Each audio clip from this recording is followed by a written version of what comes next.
ನಮಸ್ಕಾರ. ಬಜೆಟ್ 2026-27 ಬಂದಿದೆ.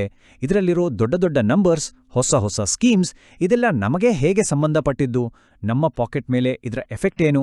ಬನ್ನಿ ಏಕ್ದಮ್ ಸರಳವಾಗಿ ತಿಳ್ಕೊಳ್ಳೋಣ. ಬನ್ನಿ ಒಟ್ಟಿಗೆ ಸೇರಿ ಈ ಬಜೆಟ್ನ ಒಳಹೊರಗನ್ನು ಅರ್ಥ ಮಾಡ್ಕೊಳ್ಳೋಣ.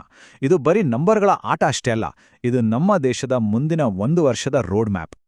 ಬಜೆಟ್ ಅಂತ ತಕ್ಷಣ ನಮಗೆಲ್ಲ ತಲೆಗೆ ಬರೋದೇ ದೊಡ್ಡ ದೊಡ್ಡ ಅಂಕಿ ಸಂಖ್ಯೆಗಳು ಅಲ್ವಾ? ಆದರೆ ಅದರ ಆಚೆಗೆ ಈ ಬಜೆಟ್ಟು ನಿಮ್ಮ ದೈನಂದಿನ ಜೀವನದ ಮೇಲೆ ಹೇಗೆ ಪರಿಣಾಮ ಬೀರುತ್ತೆ, ಇದರಿಂದ ನಮಗೇನು ಲಾಭ? ಬನ್ನಿ ಈ ಪ್ರಶ್ನೆಗಳಿಗೆ ಉತ್ತರ ಹುಡ್ಕೋಣ. ಸರಿ, ಪ್ರತಿಯೊಂದು ಬಜೆಟ್ಗೂ ಒಂದು ದೊಡ್ಡ ವಿಷನ್ ಇರುತ್ತೆ. ಈ ಸಲದ ಬಜೆಟ್ ಹಿಂದಿರ ಆ ವಿಷನ್ ಏನು, ಸರ್ಕಾರದ ಮುಖ್ಯ ಗುರಿ ಏನು, ಮೊದಲು ಅದನ್ನೇ ನೋಡೋಣ ಬನ್ನಿ. ನೋಡಿ, ಹಣಕಾಸು ಸಚಿವರೇ ಹೇಳೋ ಹಾಗೆ ಈ ಬಜೆಟ್ನ ಮೂಲಮಂತ್ರ ಜನರ ಆಕಾಂಕ್ಷೆಗಳನ್ನ ಸಾಧನೆಗಳಾಗಿ ಮತ್ತು ಅವರ ಸಾಮರ್ಥ್ಯವನ್ನ ಕಾರ್ಯಕ್ಷಮತೆಯಾಗಿ ಪರಿವರ್ತಿಸೋದು. ಸಿಂಪಲ್ ಆಗಿ ಹೇಳೋದಾದ್ರೆ, ಪ್ರತಿಯೊಬ್ಬರ ಕನಸು ನನಸಾಗಬೇಕು, ಅವರ ಟ್ಯಾಲೆಂಟ್ಗೆ ತಕ್ಕ ಅವಕಾಶ ಸಿಗಬೇಕು, ಅದೇ ಈ ಬಜೆಟ್ನ ಗೋಲ್. ಸೊ ಈ ದೊಡ್ಡ ಗುರಿಯನ್ನ ತಲುಪೋಕೆ ಸರ್ಕಾರ 3 ಕರ್ತವ್ಯಗಳನ್ನ ಲಿಸ್ಟ್ ಮಾಡಿದೆ. ಮೊದಲನೇದು ದೇಶದ ಎಕಾನಮಿಯನ್ನ ಇನ್ನಷ್ಟು ಸ್ಪೀಡಾಗಿ ಬೆಳೆಸೋದು. ಎರಡನೇದು ನಮ್ಮೆಲ್ಲರ ಅಂದ್ರೆ ಯುವಕರಿಗೆ ಕೆಲಸ, ರೈತರಿಗೆ ಸಪೋರ್ಟು, ಈ ಥರದ ಆಸೆಗಳನ್ನ ಪೂರೈಸೋದು. ಮತ್ತು ಕೊನೆಯದಾಗಿ ಸರ್ಕಾರದ ಯೋಜನೆಗಳ ಲಾಭ ಪ್ರತಿಯೊಂದು ಮನೆಗೂ ಮುಟ್ಬೇಕು ಅನ್ನೋದು. ಇವೇ ನೋಡಿ ಈ ಬಜೆಟ್ನ 3 ಪಿಲ್ಲರ್ಗಳು. ಈಗ ಬಜೆಟ್ನ ಮೊದಲ ಮತ್ತು ಅತಿ ಮುಖ್ಯವಾದ ಫೋಕಸ್ಗೆ ಬರೋಣ. ಮೇಡ್ ಇನ್ ಇಂಡಿಯಾ ಅಂದ್ರೆ ಏನು? ನಾವು ಬಳಸೋ ವಸ್ತುಗಳೆಲ್ಲ ಬೇರೆ ದೇಶದಿಂದ ಬರೋ ಬದಲು ಇಲ್ಲೇ ನಮ್ಮ ದೇಶದಲ್ಲೇ ತಯಾರಾಗಬೇಕು. ಇದರಿಂದ ಏನಾಗುತ್ತೆ? ನಮ್ಮ ಇಂಡಸ್ಟ್ರೀಸ್ ಬೆಳೆಯುತ್ತೆ, ಜನರಿಗೆ ಜಾಸ್ತಿ ಕೆಲಸ ಸಿಕ್ಕುತ್ತೆ, ನಮ್ಮ ಎಕಾನಮಿ ಸ್ಟ್ರಾಂಗ್ ಆಗುತ್ತೆ. ಈ ಮೇಡ್ ಇನ್ ಇಂಡಿಯಾಗೆ ಬೂಸ್ಟ್ ಕೊಡಾಕೆ ಗೌರ್ಮೆಂಟ್ ಮೊದಲು ಫೋಕಸ್ ಮಾಡ್ತಿರೋದು ಹೆಲ್ತ್ ಸೆಕ್ಟರ್ ಮೇಲೆ. ಇದಕ್ಕಾಗಿ ಊಹಿಸಿ, ಬರೋಬ್ಬರಿ 10,000 ಕೋಟಿ ರೂಪಾಯಿಗಳನ್ನ ಮೀಸಲಿಟ್ಟಿದೆ. ಈ ದೊಡ್ಡ ಮೊತ್ತವನ್ನ ಬಯೋಫಾರ್ಮಾ ಶಕ್ತಿ ಅನ್ನೋ ಒಂದು ಹೊಸ ಯೋಜನೆಗೆ ಹಾಕ್ತಿದ್ದಾರೆ. ಇದರ ಅಡಿಯಲ್ಲಿ ಕ್ಯಾನ್ಸರ್, ಡಯಾಬಿಟೀಸ್ದೇ ತರದ ದೊಡ್ಡ ಕಾಯಿಲೆಗಳಿಗೆ ಬೇಕಾದ ಅಡ್ವಾನ್ಸ್ಡ್ ಔಷಧಿಗಳನ್ನ ನಮ್ಮ ದೇಶದಲ್ಲೇ ತಯಾರಿಸಲಾಗುತ್ತೆ. ಭಾರತವನ್ನ ಮೆಡಿಸಿನ್ ತಯಾರಿಕೆಯ ಗ್ಲೋಬಲ್ ಹಬ್ ಮಾಡೋದು ಇದರ ಉದ್ದೇಶ. ಹೆಲ್ತ್ ಸೆಕ್ಟರ್ ಆಯಿತು. ಈಗ ಸರ್ಕಾರದ ಇನ್ನೊಂದು ದೊಡ್ಡ ಫೋಕಸ್ ಇರೋದು ಎಲೆಕ್ಟ್ರಾನಿಕ್ಸ್ ಮೇಲೆ. ಇದಕ್ಕಾಗಿ ಮೀಸಲಿಟ್ಟಿರೋ ಅಮೌಂಟ್ ಇದೆಯಲ್ಲ, ಅದಿನ್ನೂ ದೊಡ್ಡದು, ಬರೋಬ್ಬರಿ 40,000 ಕೋಟಿ ರೂಪಾಯಿ. ಈ ದುಡ್ಡನ್ನ ಬಳಸಿ ನೀವೆಲ್ಲ ಬಳಸೋ ಫೋನ್ಗಳು, ಲ್ಯಾಪ್ಟಾಪ್ಗಳ ಪಾರ್ಟ್ಸನ್ನ ಇಲ್ಲೇ ಇಂಡಿಯಾದಲ್ಲೇ ತಯಾರಿಸೋಕೆ ಪ್ರೋತ್ಸಾಹ ಕೊಡ್ತಾರೆ. ಇದರಿಂದ ಏನಾಗತ್ತೆ ಅಂದ್ರೆ, ನಾವು ಬೇರೆ ದೇಶಗಳ ಮೇಲೆ ಡಿಪೆಂಡ್ ಆಗೋದು ಕಡಿಮೆ ಆಗತ್ತೆ.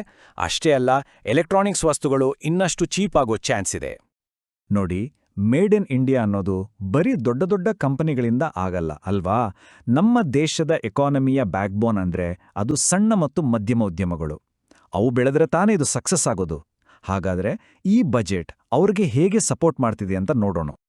ಇಲ್ಲಿ ಚಾಂಪಿಯನ್ SME ಅಂತ ಒಂದು ಹೊಸ ಕಾನ್ಸೆಪ್ಟ್ ತಂದಿದ್ದಾರೆ. ಇದರ ಐಡಿಯಾ ತುಂಬಾನೇ ಸಿಂಪಲ್. ಸಣ್ಣ ಬಿಸ್ನೆಸ್ಗಳು ದೊಡ್ಡ ಮತ್ತು ಸಕ್ಸಸ್ಫುಲ್ ಕಂಪನಿಗಳಾಗಿ ಬೆಳೆಯೋಕೆ ಹೆಲ್ಪ್ ಮಾಡೋದು.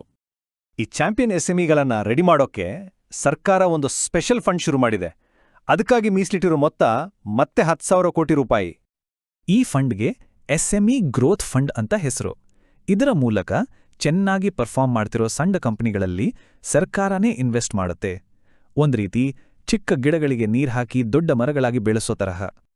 ಸರಿ, ಬಿಸ್ನೆಸ್ಗಳು ಬೆಳಿಬೇಕು ಅಂದ್ರೆ ಒಳ್ಳೆ ರೋಡ್, ರೈಲು, ಕನೆಕ್ಟಿವಿಟಿ ಬೇಕೇ ಬೇಕು ಅಲ್ವಾ? ಹಾಗಾಗಿ ಬಜೆಟ್ನ ಮುಂದಿನ ಫೋಕಸ್ ಫ್ಯೂಚರ್ ರೆಡಿ ಸಿಟಿಗಳನ್ನ ಕಟ್ಟೋದು ಮತ್ತೆ ಇನ್ಫ್ರಾಸ್ಟ್ರಕ್ಚರ್ ಡೆವಲಪ್ಮೆಂಟ್. ಒಂದ್ ನಿಮಿಷ, ಈ ಚಾರ್ಟ್ ನೋಡಿ.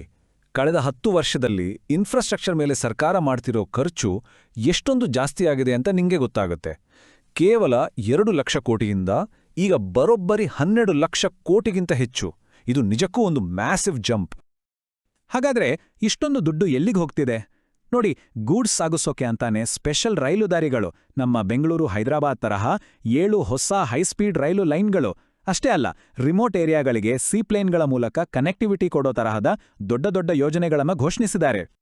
ಓಕೆ, ದೇಶ, ಎಕನಾಮಿ, ಇಂಡಸ್ಟ್ರಿ ಬಗ್ಗೆ ಎಲ್ಲ ಮಾತಾಡ್ವಿ.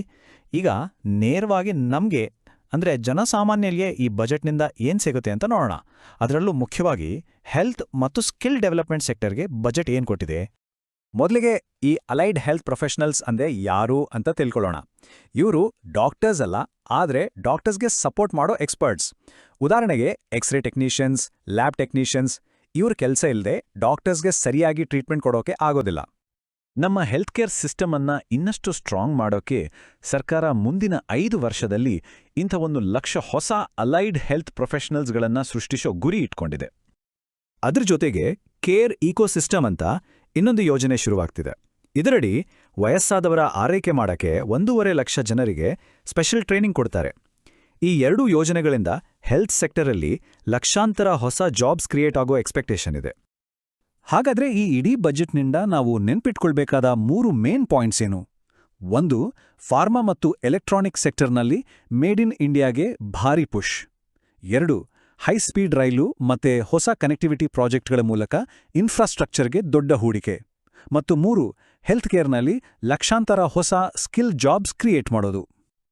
ಕೊನೆಯದಾಗಿ ಒಂದು ಮುಖ್ಯವಾದ ಪ್ರಶ್ನೆ. ಈ ಎಲ್ಲ ಯೋಜನೆಗಳು, ಇಷ್ಟೆಲ್ಲ ಹೂಡಿಕೆಗಳು ನಿಜವಾಗಿಯೂ ವಿಕಸಿತ್ ಭಾರತ್ ಅಂದ್ರೆ ಅಭಿವೃದ್ಧಿ ಹೊಂದಿದ ಭಾರತ ಅನ್ನೋ ಕನಸನ್ನ ನನಸು ಮಾಡ್ತಾ? ಈ ಪ್ರಶ್ನೆಯನ್ನ ನಿಮ್ಮ ಯೋಚನೆಗೆ ಬಿಡ್ತಾ ಇವತ್ತಿನ ಈ ವಿಶ್ಲೇಷಣೆಯನ್ನ ಮುಗಿಸೋಣ. ಚಿಂತನೆ ಮುಂದುವರಿಯಲಿ.